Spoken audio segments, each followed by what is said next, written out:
때는 2500년 전 페르시아 제국 시대입니다. 아하수에로 왕이 다스리던 시절이었습니다. 그의 제국은 인도에서 에티오피아까지 127개 지방을 통치하는 대제국이었습니다. 수도 수산성은 화려했습니다. 황금으로 장식된 궁전, 아름다운 정원, 그리고 끝없이 이어지는 행렬. 하지만 이 화려한 도성 한 구석에는 전혀 다른 세상 사람들인 유대인이 살고 있었습니다. 바벨론의 포로로 끌려온 후 고향을 잃은 사람들이 모여 사는 곳이었습니다. 그들은 이방 땅에서 조용히 하지만 꿋꿋하게 살아가고 있었습니다. 그곳에 한 소녀가 살고 있었습니다. 그녀의 이름은 하다사. 히브리어로 은메화라는 뜻입니다. 하지만 사람들은 그녀를 페르시아식 이름으로 불렀습니다. 에스더. 별이라는 뜻이었습니다. 에스더는 부모 없는 고아였습니다. 아버지도 어머니도 일찍 세상을 떠났습니다. 그녀를 키운 것은 사촌 오빠 모르드게였습니다. 모르드게는 에스더를 친딸처럼 사랑하며 키웠습니다. 에스더야, 오늘은 안식일이다. 함께 기도하자. 16살 에스더가 모르드게 곁에 앉았습니다. 오빠, 우리는 언제까지 이 땅에서 살아야 하나요? 예루살렘으로 돌아갈 수 있을까요? 모르드게는 에스더의 머리를 쓰다듬었습니다. 하나님께서 때가 되면 우리를 고향으로 인도하실 거야. 그때까지는 이곳에서 하나님을 섬기며 살아야 한다. 하지만 사람들이 우리를 이상하게 봐요. 우리가 다른 신을 섬긴다고. 에스더야, 우리가 누구인지 잊지 마라. 우리는 하나님의 백성이다. 그 정체성을 잃으면 우리는 아무것도 아니야. 그때는 그들도 몰랐습니다. 머지않아 그 정체성이 목숨을 걸어야 하는 선택이 될 것이라는 것을. 어느 날 수산 성 전체가 떠들썩해졌습니다. 왕이 180일 동안 큰 잔치를 열었고 그 후 다시 7일 동안 백성들을 위한 잔치를 베풀었습니다. 일곱째 날 왕은 술에 취해 신하들에게 명령했습니다. 왕후 와스디를 불러오너라. 왕후관을 쓰고 와서 모든 사람들 앞에 그 아름다움을 보이도록 하라. 하지만 와스디 왕후는 거부했습니다. 나는 구경거리가 아닙니다. 가지 않겠습니다. 왕은 크게 노했습니다. 신하들이 모여 의논했습니다. 폐하, 왕후께서 왕명을 거역했습니다. 이 소식이 온 나라에 퍼지면 모든 여자들이 남편을 무시할 것입니다. 그럼 어찌해야 하느냐? 왕후의 지위를 폐하십시오. 그리고 새로운 왕후를 간택하십시오. 왕은 칙령을 내렸습니다. 와스디는 왕후의 지위를 잃었고 제국 전역에서 아름다운 처녀들을 모으라는 명령이 떨어졌습니다. 수산성에도 왕의 관리들이 나타났습니다. 그들은 집집마다 다니며 젊고 아름다운 처녀들을 찾았습니다. 모르드게의 집 앞에도 관리들이 왔습니다. 이 집에 처녀가 있느냐? 모르드게는 에스더를 숨기려 했지만 소용없었습니다. 관리들은 에스더를 보자마자 눈이 커졌습니다. 이 처녀다. 왕께서 보시면 분명 마음에 드실 것이다. 안 됩니다. 이 아이는 제 딸입니다. 모르드게가 필사적으로 막았지만 관리들은 에스더를 끌고 갔습니다. 에스더는 뒤돌아보며 울었습니다. 오빠, 에스더, 걱정하지 마라. 하나님께서 너와 함께 하실 거야. 모르드게는 눈물을 흘리며 에스더가 사라지는 모습을 바라봤습니다. 하나님, 저 아이를 지켜주소서. 에스더는 다른 처녀들과 함께 궁궐의 후궁처소로 끌려갔습니다. 수백 명의 처녀들이 모여 있었습니다. 모두 제국 각지에서 온 아름다운 여인들이었습니다. 환관회계가 그들을 맞이했습니다. 여인들이여, 이제부터 너희는 12개월 동안 준비 기간을 가질 것이다. 몰약 기름으로 6달, 향품과 화장품으로 6달. 그 후 왕 앞에 나아가게 될 것이다. 처녀들은 불안해했습니다. 어떤 이는 울었고 어떤 이는 떨었습니다. 하지만 에스더는 조용히 기도했습니다. 하나님, 이곳에 저를 보내신 이유가 있으시겠지요. 저를 인도하소서. 헤게는 에스더를 보자마자 마음에 들어했습니다. 이 처녀는 뭔가 다르구나. 마음씨가 고와 보인다. 헤게는 에스더에게 특별히 잘해주었습니다. 가장 좋은 방을 주고 가장 좋은 음식을 제공했습니다. 내 이름은 무엇이냐? 에스더입니다. 좋은 이름이다. 별처럼 빛나는구나. 모르드게는 매일 궁궐 문 앞에 나와 에스더의 소식을 물었습니다. 어느 날 헤게가 에스더를 만나러 나왔을 때 모르드게가 말을 걸었습니다. 제 딸 에스더는 잘 지내고 있습니까? 내 딸? 아, 그 처녀의 아버지구나.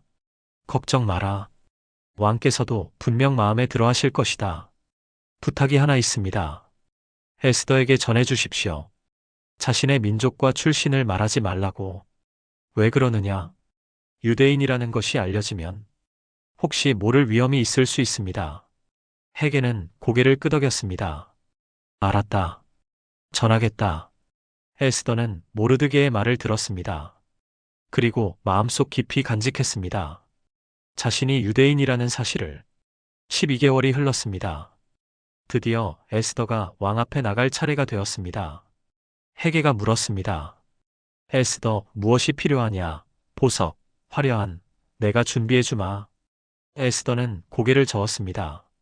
아무것도 필요 없습니다. 그냥 제 모습 그대로 가겠습니다. 헤게는 감탄했습니다. 지혜로운 처녀로구나. 왕은 꾸밈없는 아름다움을 좋아하신다. 저녁이 되었습니다. 에스더는 소박하지만 단정한 옷을 입고 왕궁으로 향했습니다. 다른 처녀들처럼 보석으로 치장하지도 화려하게 꾸미지도 않았습니다. 문이 열렸습니다. 아하수에로 왕이 보좌에 앉아 있었습니다. 그는 에스더를 보는 순간 숨이 멎었습니다. 이렇게 아름다운 여인이. 에스더는 조용히 왕 앞에 무릎을 꿇었습니다. 폐하를 뵙습니다. 왕은 자리에서 일어나 에스더에게 다가갔습니다. 내 이름은 무엇이냐? 에스더입니다, 폐하. 에스더. 별이로구나. 정말 별처럼 빛나는구나. 왕은 에스더의 손을 잡았습니다. 너를 왕후로 삼겠다. 수산 성 전체가 축제 분위기에 휩싸였습니다. 새로운 왕후가 탄생했습니다. 에스더는 왕후관을 쓰고 보좌 옆에 앉았습니다. 수많은 신하들이 절을 올렸습니다. 하지만 에스더의 마음은 편치 않았습니다. 그녀는 여전히 자신이 누구인지 기억하고 있었습니다. 유대인 소녀, 고아, 모르드게의 양녀. 하나님, 제가 이 자리에 오른 이유가 무엇입니까? 저를 사용하소서. 밤이 되어 홀로 방에 있을 때 에스더는 창밖을 바라보며 기도했습니다. 저 멀리 유대인 거주지가 보였습니다. 모르드게가 있는 곳. 오빠, 보고 싶어요. 하지만 저는 이제 당신을 만날 수도 없네요. 왕후가 된 에스더. 하지만 그녀는 외로웠습니다. 화려한 궁궐 안에서 그 누구에게도 자신의 정체를 밝힐 수 없었습니다. 이것이 축복일까요? 아니면 저주일까요? 에스더는 아직 몰랐습니다. 자신이 왕후가 된 진짜 이유를. 모르드게는 왕궁 문을 지키는 관리가 되었습니다. 그는 매일 궁궐 문 앞에 앉아 에스더의 소식을 들었습니다. 어느 날 밤 모르드게는 두 환관이 속삭이는 소리를 들었습니다. 내일 새벽 왕이 침전에 계실 때 처리하자. 칼로. 아니, 독약을 쓰자. 흔적을 남기지 말고. 모르드게는 깜짝 놀랐습니다. 왕을 암살하려는 음모였습니다. 모르드게는 급히 궁녀를 통해 에스더에게 전가를 보냈습니다. 왕후마마, 빅단과 데레스 두 환관이 왕을 암살하려 합니다. 내일 새벽을 조심하셔야 합니다. 에스더는 즉시 왕에게 달려갔습니다. 폐하. 위험합니다. 에스더? 무슨 일이냐? 국문을 지키는 모르드게로부터 전가를 받았습니다. 빅단과 데레스가 폐하를 해하려 한답니다. 왕은 즉시 조사를 명령했습니다. 조사 결과 모르드게의 말이 사실로 드러났습니다. 두 환관은 처형되었고 모르드게의 공로는 궁중 일지에 기록되었습니다. 에스더, 그 모르드게는 내게 어떤 사람이냐? 제 친척입니다, 폐하. 훌륭한 사람이로구나. 나라를 구했다.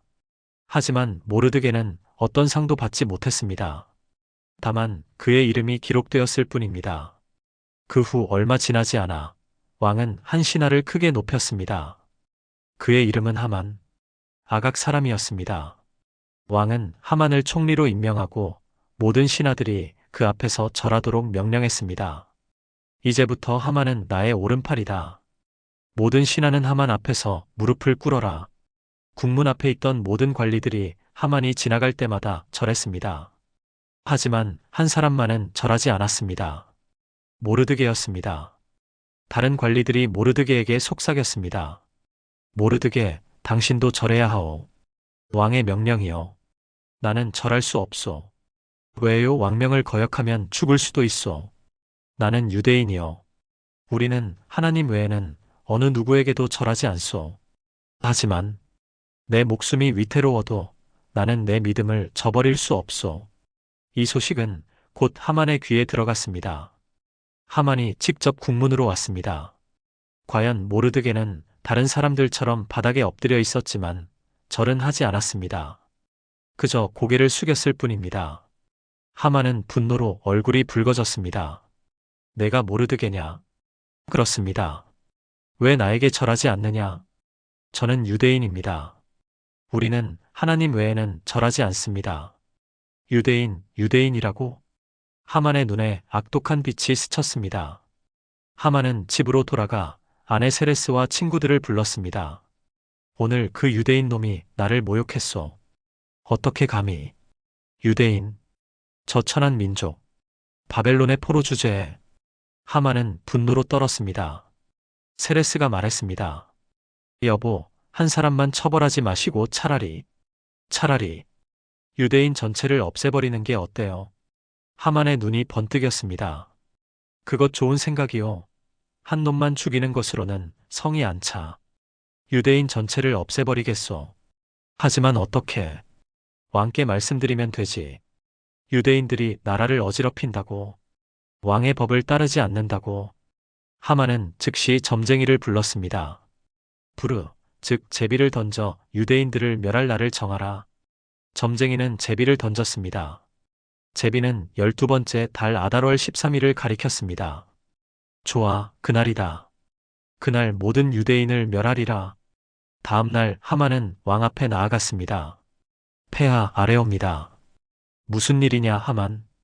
폐하의 나라 각 지방에 한 민족이 흩어져 살고 있사옵니다. 어떤 민족이냐? 유대인이라는 자들입니다. 이들은 폐하의 법을 지키지 않고 자기들만의 법을 따릅니다. 이들을 그냥 두는 것은 왕에게 무익합니다. 왕은 눈살을 찌푸렸습니다. 그럼 어찌해야 하느냐? 이들을 진멸하소서. 제가 은 10,000달란트를 왕의 국고에 드리겠습니다. 10,000달란트는 엄청난 금액이었습니다. 왕은 잠시 생각하다가 고개를 끄덕였습니다. 좋다. 내 뜻대로 하라. 왕은 자신의 반지를 빼서 하만에게 주었습니다. 왕의 도장이 새겨진 반지였습니다. 이 반지로 칙령을 만들어라. 내가 옳다고 생각하는 대로. 감사옵니다, 폐하. 하만은 기뻐 날뛰며 나갔습니다. 며칠 후 제국 전역에 칙령이 반포되었습니다. 곧이 아달월 13일 페르시아 제국 내 모든 유대인을 노소와 여자, 어린이 할 것 없이 한날에 죽이고 도륙하고 진멸하며 그 재산을 탈취하라. 이 칙령은 왕의 도장이 찍혀 있었습니다. 페르시아 법에 따르면 왕의 도장이 찍힌 칙령은 절대 바꿀 수 없었습니다. 칙령은 127개 지방으로 보내졌습니다. 각 언어로 번역되어 공개되었습니다. 수산성 광장에도 칙령이 붙었습니다. 유대인들은 그것을 읽고 경악했습니다. 하나님, 이게 무슨 일입니까? 우리가 무슨 죄를 지었다고? 아이들까지 모두 죽이라고. 곡성이 울려 퍼졌습니다. 사람들은 옷을 찢고 굵은 배를 입고 재를 뒤집어 쓰며 울었습니다. 모르드게도 칙령을 보았습니다.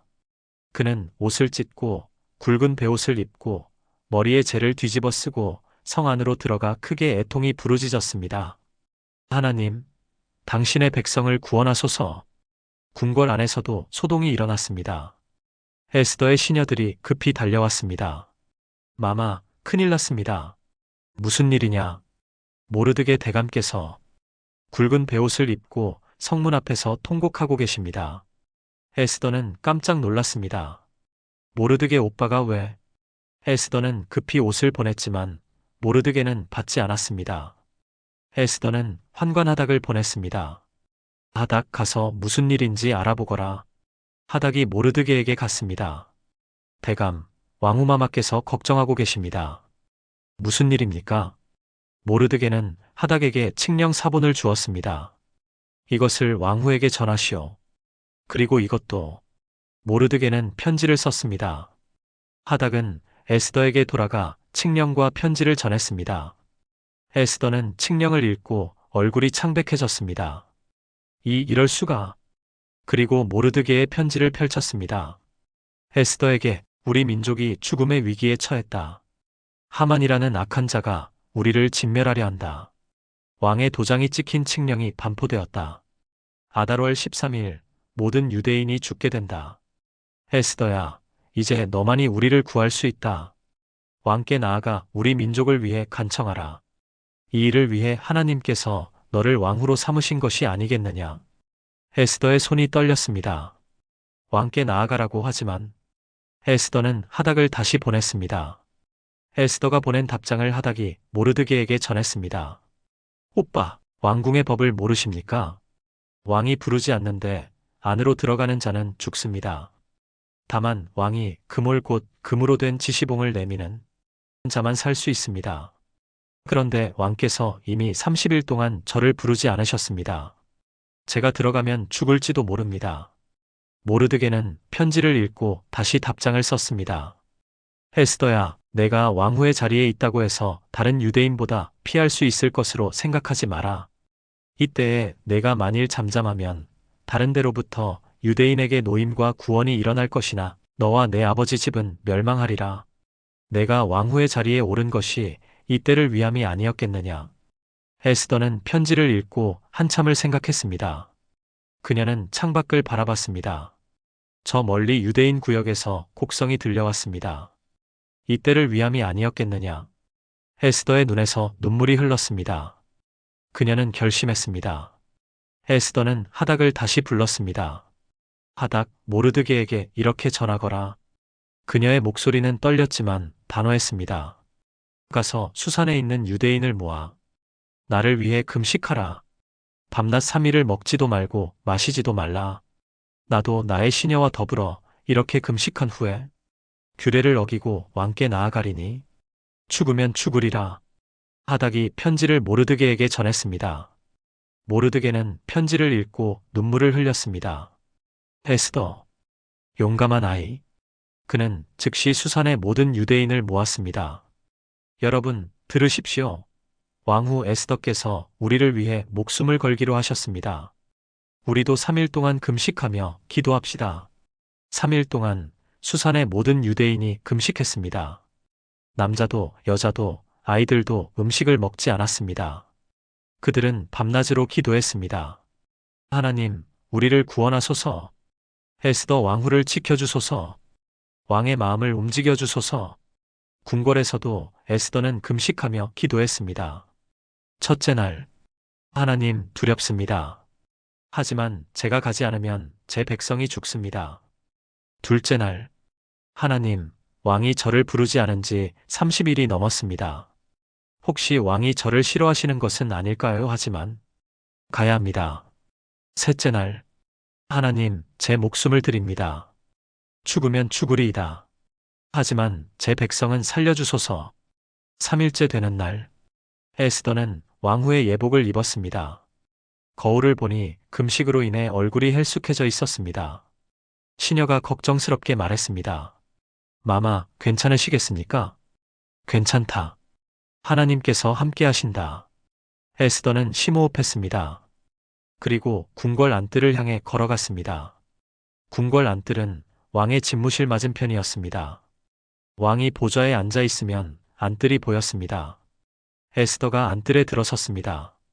그 순간 모든 신하들이 놀라 에스더를 바라봤습니다. 왕후께서 부름도 받지 않고 죽을 수도 있는데. 왕은 보좌에 앉아 서류를 보고 있었습니다. 누군가 들어온 기척에 고개를 들었습니다. 에스더였습니다. 왕과 에스더의 눈이 마주쳤습니다. 다음은 2편에서 이어지겠습니다.